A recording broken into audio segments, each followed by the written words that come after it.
semoga beliau senantiasa dilimpahkan oleh Allah rahmat dan barakahnya, panjang umur dalam ibadah dan taat kepadanya, ilmunya senantiasa manfaat untuk kita semua. Amin ya rabbal alamin.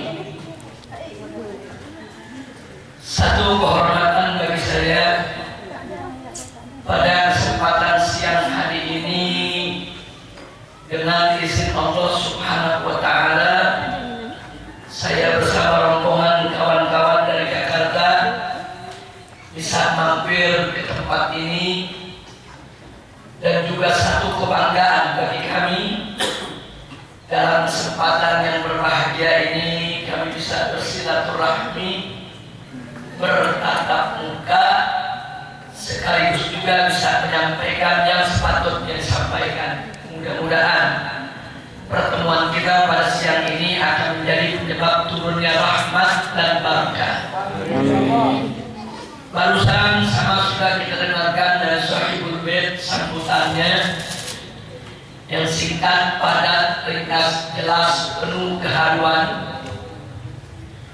Wabil khusus bagaimana tadi beliau menyampaikan kepada kita tentang jatuh bangun para pejuang dakwah, aneka ragam tantangan fitnah yang juga menjadi halangannya.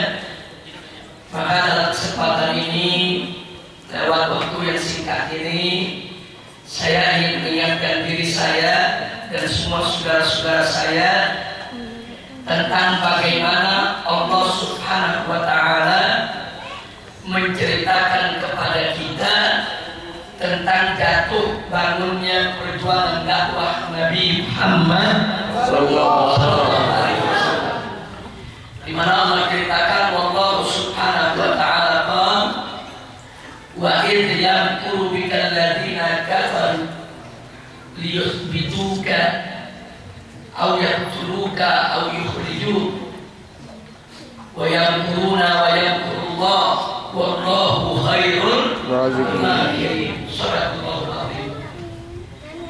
Luar biasa, dalam ayat ini Allah menceritakan kepada kita apa yang Allah firmankan kepada nabinya yang tercinta, wa idh yamkuru bika, tatkala mereka berbuat makar kepada engkau wahai Nabi, tatkala mereka berbuat makar kepada engkau wahai Rasul, tatkala mereka berbuat makar